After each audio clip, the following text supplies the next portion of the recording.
Hello, respected viewers. Welcome to our online health awareness program, Life Ahead with COVID-19.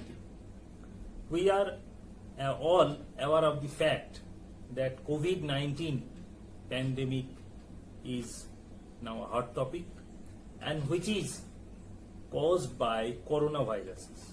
Coronaviruses are a family of viruses that cause illness such as respiratory or gastrointestinal diseases.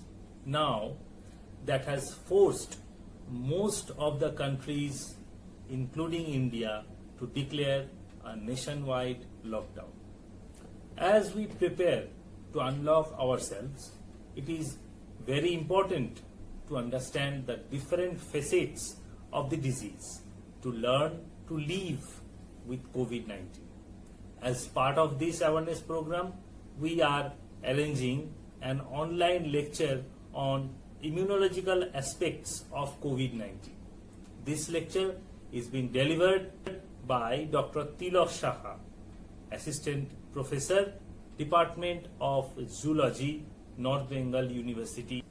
Dr. Tilak Saha is an accomplished immunologist with many original articles and research papers to his credit, published in both national and international journals. He specializes in immunology and microbiology, and his area of research interest includes bacterial association and invertebrate immunity. Let's listen to him. Hello friends, in this video we shall look into some important aspects of COVID-19 and why immune system in some patients fail to deal with this novel coronavirus. COVID-19 is a pandemic disease caused by SARS-CoV-2 or severe acute respiratory syndrome coronavirus 2.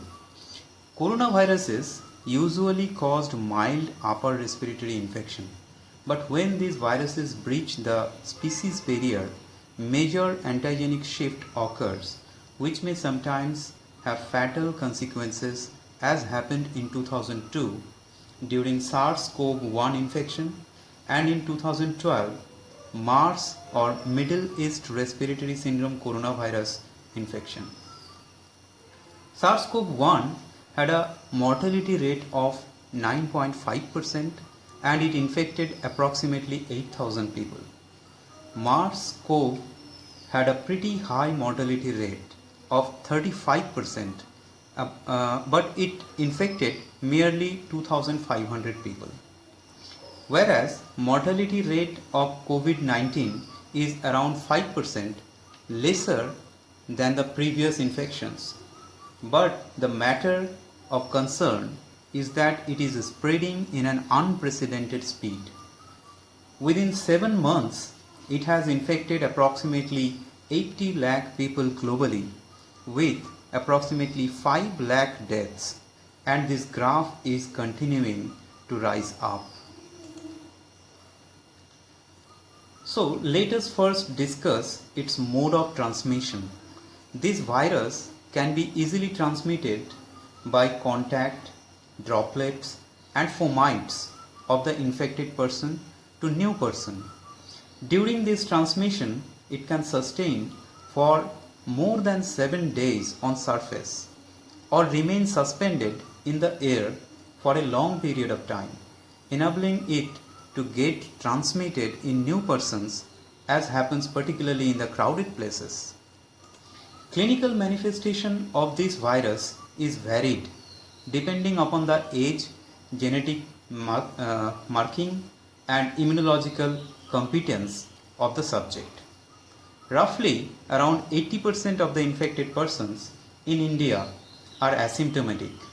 Approximately 15% are having flu-like symptoms as fever, dry cough and myalgia or muscle pain, and it is only 5% of the infected persons who develop complications related to acute respiratory disease syndrome or ARDS and actually need hospitalization or medical attention.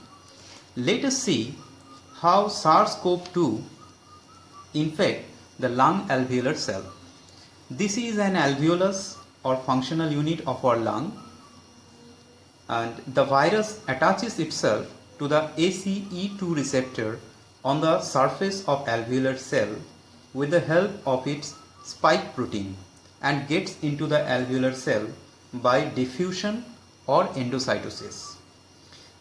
The viral positive single-stranded RNA then gets uncoated and comes into the cytoplasm, where it uses the host ribosome to produce the minus single-stranded RNA and proteins like RNA polymerase. The minus single-stranded RNA can then produce plus single-stranded RNAs and other small RNAs required for the viral structural proteins in huge amount. Now, these materials are packaged as new viral particles in the Golgi apparatus of the host cell, and then it is liberated outside of the cell by exocytosis. This exocytosis damages the alveolar cell and produces a milieu of cytokines and damage associated signals. The alveolar macrophage, which are major immune system player in the lung, quickly sense the cytokine signal and release inflammatory cytokines like tumor necrosis factor alpha, interleukin 1, interleukin 6, interleukin 8 and some other chemokines. Inflammatory cytokines stimulate the nerve endings in the nearby parenchymal cells, initiating the typical dry cough syndrome. These cytokines also increase vascular permeability and invite other white blood cells like lymphocytes, neutrophils, causing fluid accumulation in the alveolar cells. This causes hypoxia or low oxygen intake, resulting in breathing problems.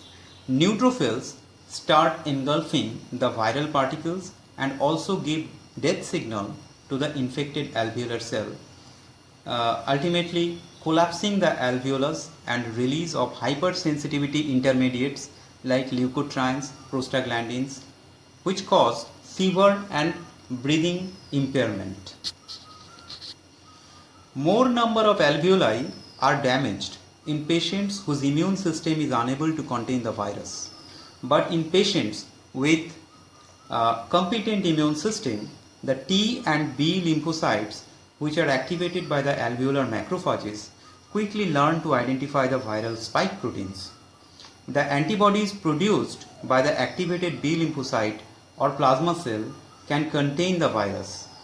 This is why antibodies can be detected easily in the serum of cured patients, and sometimes this serum is used to treat the severely ill patients. So we see SARS-CoV-2 causes life-threatening infection in only 5% of the patients with pre-existing clinical complications like diabetes, chronic kidney, lung or heart disease, typically found in aged persons. As per statisticians and scientists, SARS-CoV-2 may persist for a longer period of time than expected earlier. At this time, there is no specific vaccine or treatment for COVID-19. So there is no other option but to adopt good hygienic practices. So we should avoid going to the crowded place, avoid touching eyes, nose and mouth. Regularly and thoroughly we should clean our hands with alcohol-based hand rub and wash them with soap and water.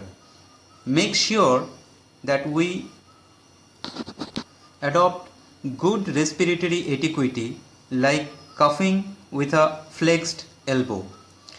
We should also be informed, get updated, but please don't get panicked. Avoid fake news. We can fight against COVID-19 by either containing the virus socially and not letting the virus get into our bodies, or by immunologically when it gets into the body.